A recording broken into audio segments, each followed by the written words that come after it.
I quit my job and stayed home to focus on the pregnancy.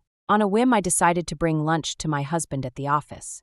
Instead, I walked in on the man who hates human contact squeezed at a tiny table with a female intern, sharing a meal. My germaphobe actually opened his mouth and ate the piece of meat she had already bitten in half. I pushed the door wide and clapped. "Wow, so sweet, I'm shipping you two already." Dominic tried to explain. I upended the lunch I'd cooked over his head. "You like eating? Then eat your fill." That night I had my lawyer draw up the divorce papers. Plenty of men in the world. One less won't matter. At noon I cooked Dominic's favorites and carried them to Vance Capital. The door to the corner office was ajar, and a syrupy female voice drifted out. "Boss, this bite is amazing. Try it." I froze, certain I'd taken a wrong turn. Everyone knows Dominic keeps to the highest moral standards. In all our years of marriage, I've never seen him smile at another woman. The next second his voice, soft as melted sugar, slapped that belief out of me. "Feed me." Brielle lifted the morsel from her bowl to his lips. I already took a bite. "Hope that's not too gross, Emery. You know I hate that, yet you still offer me your leftovers?" Even as he complained, he obediently opened wide and swallowed the half-eaten meat. My heart missed a beat. After 5 years of marriage, I know the strength of his phobia. If I use my own chopsticks to serve him, he frowns and flicks the food away. I couldn't take any more. I shoved the door so hard it bounced off the wall. Sunlight poured through the floor-to-ceiling windows, bathing the two of them in gold. The table was so small they had to press together, elbows and knees tangled, yet they looked perfectly comfortable. I stepped inside and applauded. "Wow, so sweet, I'm shipping you two already." Dominic jerked to his feet, flustered, putting space between himself and Brielle. "Ahem, what are you doing here?" Brielle shrank like a startled rabbit and whispered, "Good afternoon, Mrs. Vance." I kept clapping. My, anyone would think we're on a soap opera set. I even have a title for you. Office Romance, the Brielle. Brielle flushed crimson, biting her lip in silence. Dominic's brows drew together. "Stop this, Serena. Brielle and I are just having lunch," he said, reaching for my hand. "You're supposed to be resting. If anything happens to the baby." I sidestepped his grasp and raised the bento box I was carrying. Cooking isn't my talent.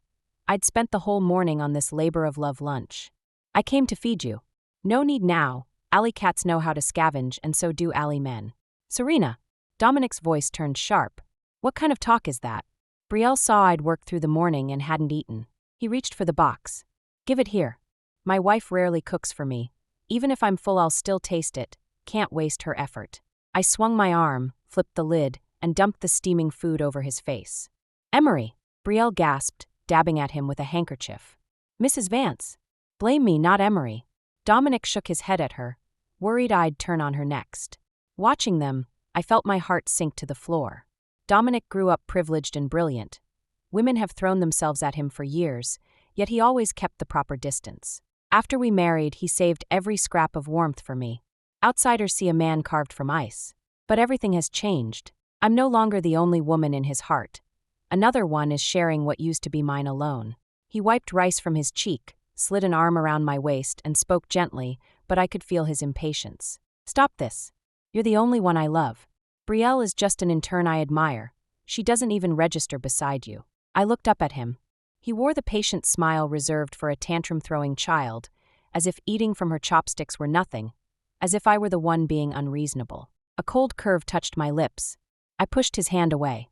"Brielle wants far more than an intern-boss relationship, and you're not emotionally blind, Dominic. Don't pretend you haven't noticed." His eyes narrowed. "Consider this your only warning. Next time, forgiveness is off the table." I tossed the empty box into the trash and walked out. Brielle chased after me. "Mrs. Vance." Her eyes were red, her face the picture of wronged innocence. "I'm the one at fault. Emery worked straight through lunch, so I shared my food. I never guessed he'd like my cooking so much. Please don't take it out on him."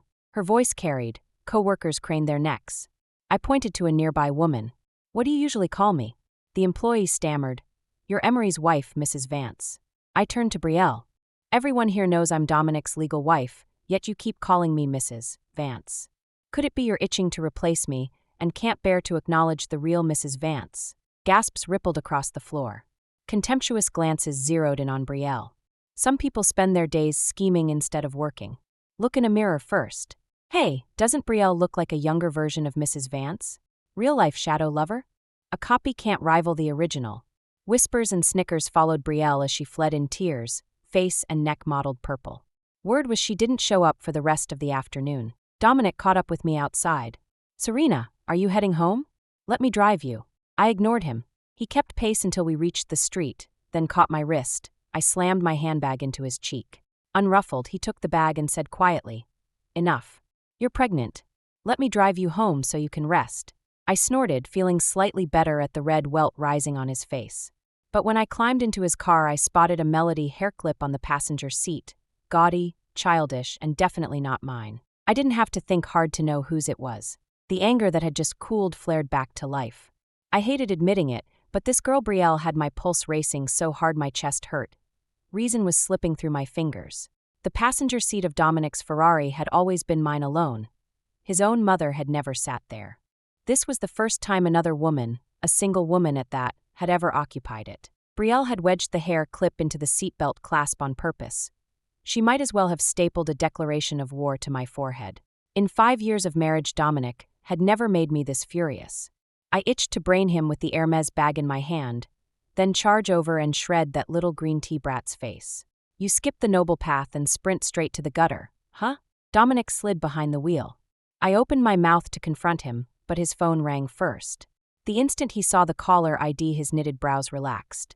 Snap! The clip broke in half. Dominic's voice cracked with worry. "What? You were hit by a car? Hang on, Brielle, I'm coming."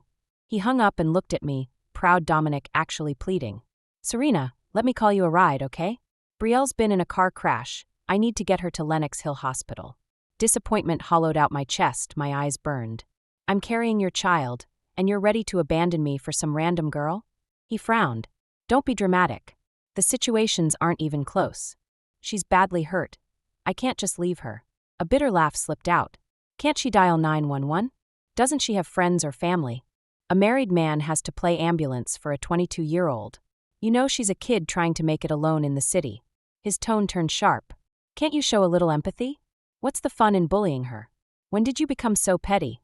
His impatience slammed over me like ice water. Fury froze into a chill that shook my limbs. "Funny, Vance Capital is full of women, but I've never seen you coddle any of them. Brielle sure is special, practically equal to me now." I shook my head with a mocking smile. "No, she's already overtaken me." He only stared as if I were a toddler mid-tantrum. "I told you not to overthink it. She's just an employee to me." Suddenly I couldn't bother arguing. "If you drive to her, we're finished, divorce." His face went cold. "Must you? I don't have time for this." He leaned over, unclicked my seat belt. "I already messaged Charles, he'll pick you up. Go home and cool off." His choice was made. I got out without another word. I stood on the curb and watched the Ferrari shoot away, frantic to save precious seconds for Brielle. The moment he disappeared, I called my attorney.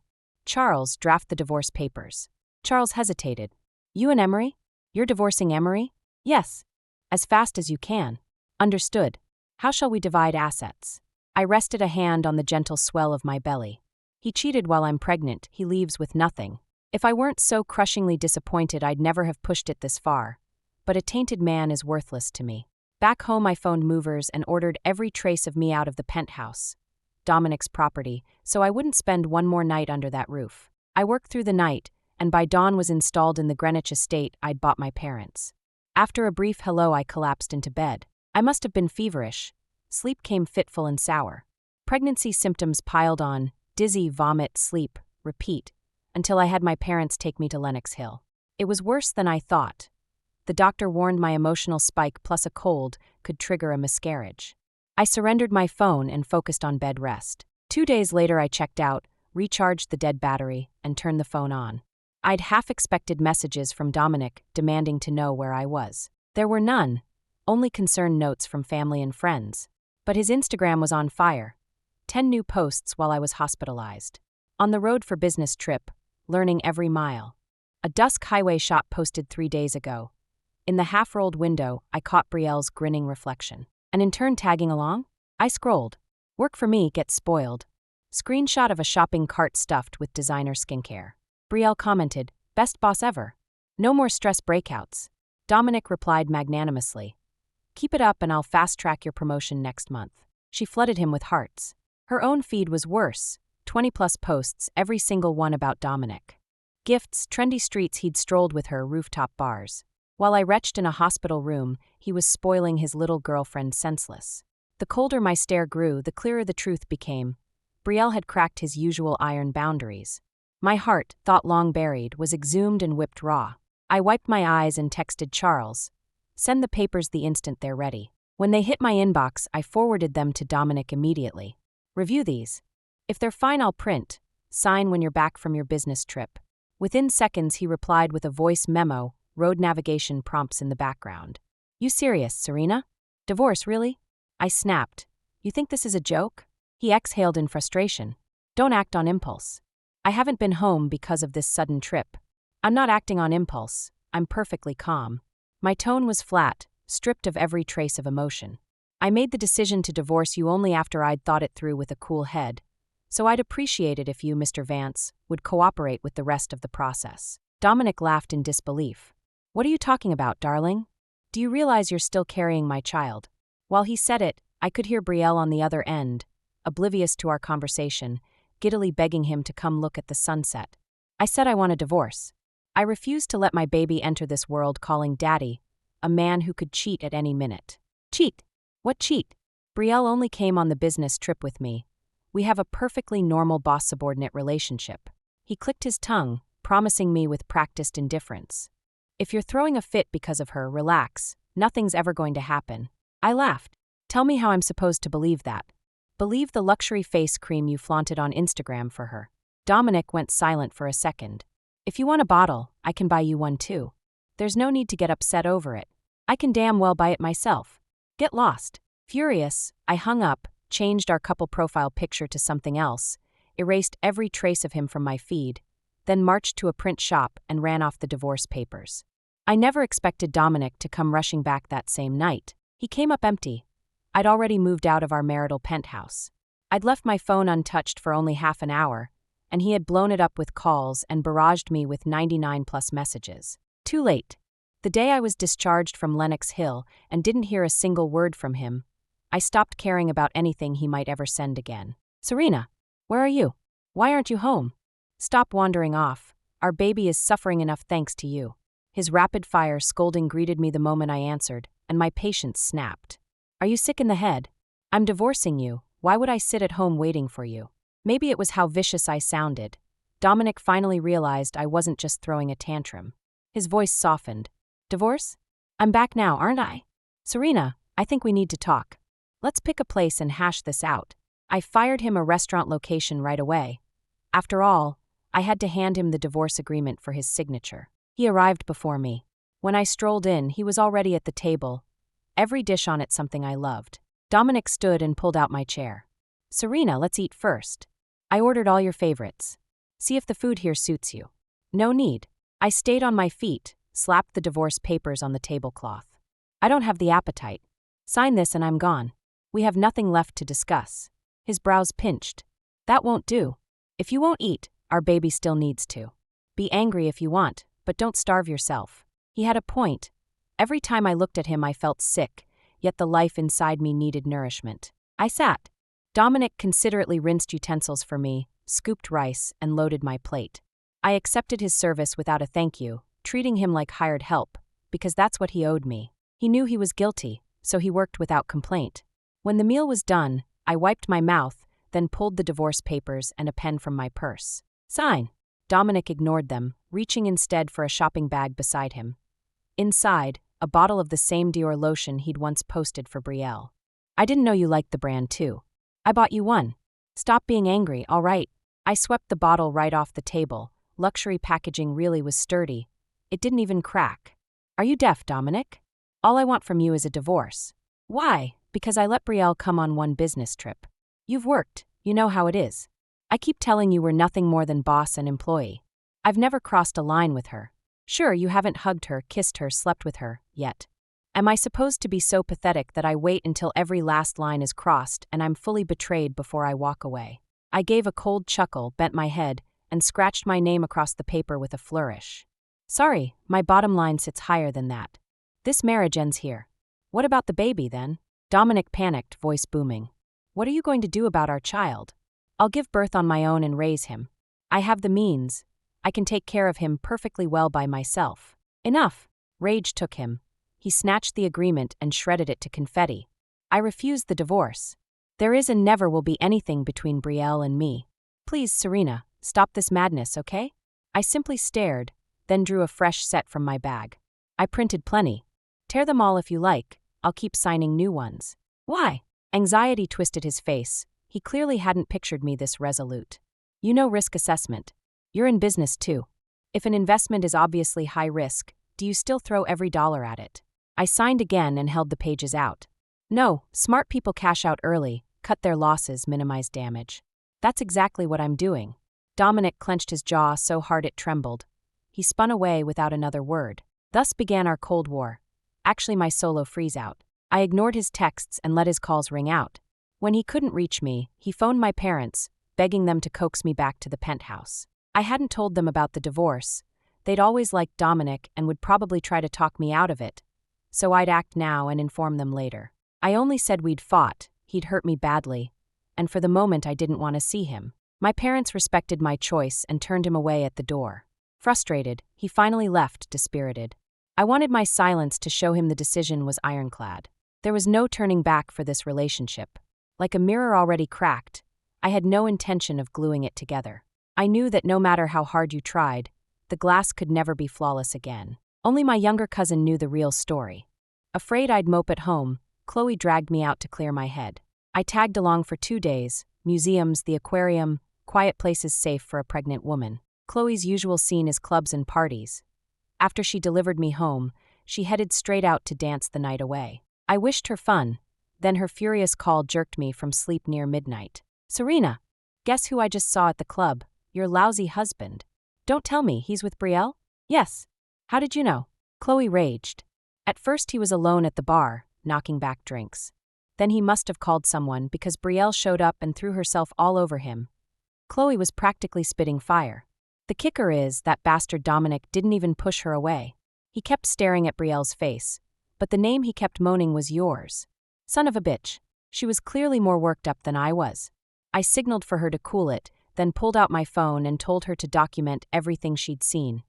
Every frame would be ammunition in my divorce suit. If Dominic refused to sign, I'd simply spend the time and energy to take him to court. Messy or not, this marriage was ending. While Chloe kept filming, she kept the commentary coming. I mean, seriously, what is Dominic thinking? He's got a natural beauty like you, and instead he's panting after some plastic knockoff who's had more work done than a Fifth Avenue renovation. She clicked her tongue. That face is basically a Xerox of your college look. Same eyes, same mouth, a straight-up remake of young Serena. But time never defeats a real beauty. Serena, you're more than 10 years older than Brielle and still 100 times prettier, easy. I nodded along. 100 times prettier than you too, because beauty isn't skin deep. Her surgically perfected shell will sag eventually, but her soul is rotten to the core. A woman who knowingly becomes the other woman has no shame and even less morals. The guy who falls for someone like that isn't worth a damn either. Damn, sis. Chloe clapped like she was at a pep rally. Preach. There are plenty of men out there, and you've got both money and looks. Who needs him? If Brielle wants the Vance last name, let her have it. The guy's no prize anyway. Chloe airdropped me every video and photo she'd shot. I had the stills printed, ready to take to Dominic's parents and lay the cards on the table. His folks had always been reasonable, honor and decency tattooed on their foreheads. With that kind of pressure, I didn't believe Dominic would dare refuse the divorce. At dawn the next day, I picked up my parents and had Chloe drive us to the Vance Greenwich estate. I wasn't hiding the divorce any longer. Dominic had already humiliated me in the worst way. Once my parents saw the photos, I knew they'd stop urging reconciliation. I only hoped the shock wouldn't wreck their health. Dominic's parents were startled to see us but welcomed us warmly and insisted we stay for breakfast. I took my mother-in-law's hand. She'd always spoiled me, showering me with gifts on every holiday. If Dominic hadn't crossed my absolute red line, I would have hated to lose such a wonderful mother-in-law. Mom, could you ask Dominic to come home for breakfast too? Oh, right. She smiled lovingly. I was just wondering why he didn't drive you, sweetheart. You're pregnant. Work can wait. His wife can't. I sighed inwardly. Busy with work. More likely he and Brielle were still tangled in bed. Richard called his son. 2 hours later Dominic finally showed, hungover and pinching the bridge of his nose. offering my parents a limp greeting. Once everyone was seated, I dropped the bomb. "Mom, Dad, I'm announcing something. I'm divorcing Dominic, and I'm keeping the baby." The words hit like a boulder hurled into a quiet pond. Every face around the table changed color, except mine and Chloe's. "Serena, what are you saying? You and Dominic have always been so happy. Why suddenly divorce?" "Exactly, couples fight, but we can fix it. Talk to us, let us help." "Serena, did Dominic bully you? Did he hurt you?" "We'll scold him, just please rethink the divorce." I drew a steady breath. "No, my mind is made up. What's broken between Dominic and me can't be fixed. I'm hoping you'll help me talk sense into him." "Serena." Dominic snapped. "What do you mean can't be fixed? What did I do that's so unforgivable? Stop the theatrics." Chloe jumped to my defense. "Theatrics? You really need us to spell out your crimes, jackass." I folded my arms. "Dominic, where were you last night? Club, right?" His face bleached. I slapped the stack of photos onto the table. "Mom, Dad, see for yourselves. Last night your son hit a club and got handsy with a female intern from his own company." Our parents stared, thunderstruck. "Hands?" Those photos showed full-on mouth-to-mouth. Dominic snatched one, thunderstruck. What? These are photoshopped, right? You faked them." He glared bloodshot, as if he were the wronged party. "I don't even remember this. I went drinking because you're dragging me through divorce hell, drowning my sorrows. I'm not bored enough to fake photos." I pulled out my phone. "Still images not enough? Try video." With the whole family watching, I pressed play. On screen, Dominic cradled Brielle with one arm while the other hand stroked her cheek in slow motion. Brielle fluttered her eyes, feigning shyness, then rose on tiptoe and kissed him. He didn't flinch, he leaned in, tightening his grip around her waist. I gave a cold laugh. "So, Dominic, this is your definition of nothing inappropriate." The color drained from his face. Eleanor burst into tears and smacked him. "You little bastard. Your wife is carrying your child." Richard shot him a look of contempt, growling, "Disgrace." Panicking, Dominic lunged for my hand. My parents blocked him. He stared at me. "No, I was wasted. I didn't know what I was doing." Brielle kissed me, not the other way around. I sneered. "If you weren't stroking her face, would she have kissed you? And you sure looked like you enjoyed it." "I told you I was drunk." "Brielle looks like you. I mistook her for you, Serena. It's you I love." Disgusting. I felt my skin crawl. How could he be so shameless? "Don't use me as an excuse for your emotional affair. You love me, yet you scarf down food Brielle's already bitten, while you gag when I serve you. You love me, yet you dumped me, 6 months pregnant, on the sidewalk so you could give your intern a ride? You bought her designer skincare you never spared a dime on for me, while I lay in Lenox Hill with a fever you whisked her off on a business trip vacation. And you dare say you love me? I only saw your younger self in her," he babbled. "The only reason I noticed her at all is because she resembles you. The person I love is you, Serena." As if to prove his point, he dialed Brielle in a rage. She answered on the first ring and greeted Dominic in that syrupy voice of hers, only to be met with a torrent of curses. "Brielle, have you no shame? You followed me to the club. Who the hell said you could kiss me last night? You waited till I was drunk and then pulled this sleazy stunt.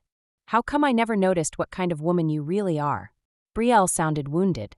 "Emery, you were the one who called me to come pick you up. As for the kiss, I know I was wrong. If Mrs. Vance is upset, I'll apologize to her. Please don't let this come between you two." Dominic glanced at me, the look saying, "If only you were half as understanding as Brielle." "Enough," he snapped. "I was drunk last night, but if anything like that ever happens again, you're fired." He ended the call, and the very next instant my palm cracked across his cheek. "Fire her? Why not just divorce me? Then you can keep her on, and even promote her to your wife." The slap echoed. A crimson handprint bloomed on Dominic's face. "Serena, the only woman I want as my wife is you. I was wasted. I honestly mistook her for you. If I'd known it was her, I would have shoved her away the second she leaned in." Chloe laughed out loud. "You pathetic dog. You actually think that sounds romantic." Dominic opened his mouth, but his father's roar cut him off. "That's enough, you disgraceful fool." My parents had heard enough excuses too. They nodded politely to Dominic's parents, then led me out. After that farce, I got exactly what I'd come for. With his parents leaning on him, Dominic signed the divorce papers, and we agreed to pick up the decree at City Hall the next afternoon.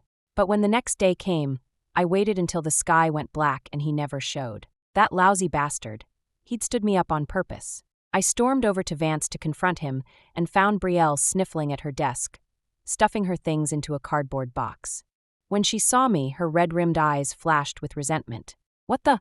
Just then Dominic stepped out of the corner office. Serena, I've fired Brielle. I swear I'll never see her again.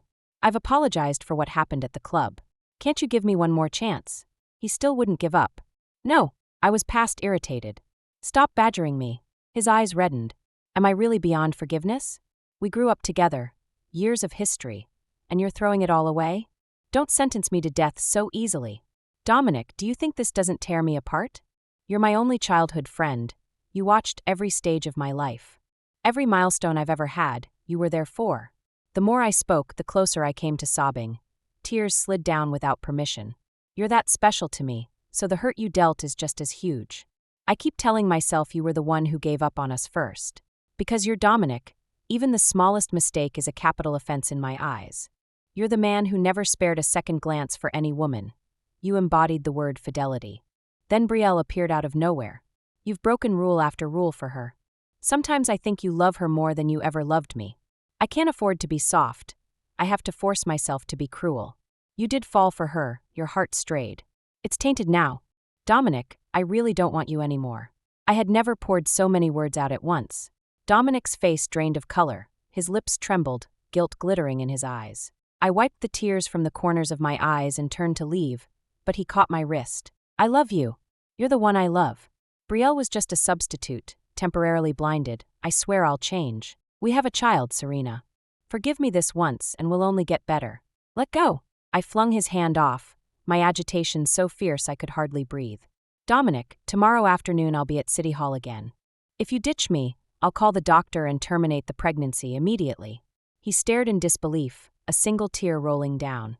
You'd really go that far? Yes. Tears streamed down my own cheeks as I looked back at him. I will bring this baby into the world only as a divorced woman. Decide for yourself. I walked away. This time he didn't try to stop me. Behind me came a wrenching roar. Dominic, finally realizing what he'd done, howled in despair. I'm sorry. Serena, I'm so sorry. I never knew I'd hurt you this deeply. I failed to keep my distance from Brielle, and I let you down. His apology was genuine, but it came far too late. If a divorce is what it takes to ease your pain, then I agree. I'll be there on time tomorrow. He kept his word. I held the brand new divorce decree in my hand and felt reborn. Severing a relationship already cracked into pieces was like summoning the courage to cut away rotting flesh.